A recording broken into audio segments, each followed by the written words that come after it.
నెల్లూరులోని వీఆర్సీ తరహాలో మూలాపేట బాలికోన్నత పాఠశాలను ఆధునీకరిస్తున్నామని మంత్రి డాక్టర్ పొంగూరు నారాయణ కుమార్తె పొంగూరు శరణి తెలిపారు. పనులు శరవేగంగా సాగుతున్నాయని జూన్లో హైస్కూల్ను ప్రారంభిస్తామన్నారు.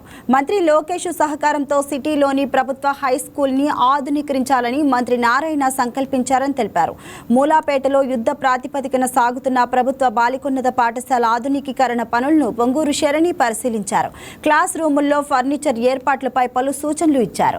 ప్లే గ్రౌండ్ పనులను పర్యవేక్షించారు. సిఎస్ఆర్ నిధులతో పనులను యుద్ధ ప్రాతిపదికన చేస్తున్న డిఎస్ఆర్ కన్స్ట్రక్షన్స్ సిబ్బందిని అభినందించారు. నమస్కారం అండి. ఈరోజు నేను మూలాపేటలో గర్ల్స్ హై స్కూల్కి వచ్చాను. ఇది June 6, 2026 స్టార్ట్ చేస్తున్నారండి. ఈ school 4 months back work start అయ్యి మీరు ఇప్పుడు చూసేటట్టయితే చాలా ఫాస్ట్గా చేస్తున్నారు. ఇది డిఎస్ఆర్ వాళ్ళు సిఎస్ఆర్ యాక్టివిటీ కింద చేస్తున్నారండి. ఈ స్కూల్లో 800 స్ట్రెంగ్త్, టోటల్గా 800 స్టూడెంట్స్ ఉంటారు.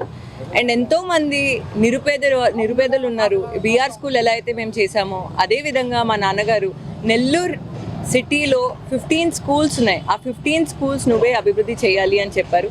అందుకే ఈరోజు నేను విజిట్ చేయడం జరిగిందండి. ఈ స్కూల్ తీసుకుంటే 2.5 acresలో ఉంది. 5th to 10th అండి. సో ప్రతి ఒక్క క్లాస్ 2 sections వస్తాయి, 40 and 40. అండ్ ఈ స్కూల్ June 6 స్టార్ట్ అవుతుంది. మీరు చూసేటట్టయితే ఇక్కడ basketball court, kho kho, kabaddi, volleyball ప్రతి ఒక్క ఫెసిలిటీ ఉంది. ఇప్పుడు వీఆర్ స్కూల్ ఎలా అయితే తయారైందో, ఎలా అయితే చేసామో తప్పకుండా డిఎస్ఆర్ వాళ్ళు ఈ స్కూల్ని అంతే అభివృద్ధి చేస్తున్నారు. నేను సపోర్ట్ చేస్తాను. చాలా ఆనందంగా ఉందండి. మా నాన్నగారు ఒకటే ఒక సంకల్పం ఉంది, నెల్లూరులో నిరుపేదలు ఉండకూడదు. ప్రతి ఒక్కరు విద్య అంటే చాలా ముఖ్యం. ప్రతి ఒక్కరికి ఎంత బాగా చదువుకుంటారో అంత బాగా లైఫ్లో ఎదుగుతారు. మా నాన్నగారు కూడా ఒక నిరుపేద కుటుంబం నుంచి వచ్చారు కాబట్టి కష్టాలు తెలుసు.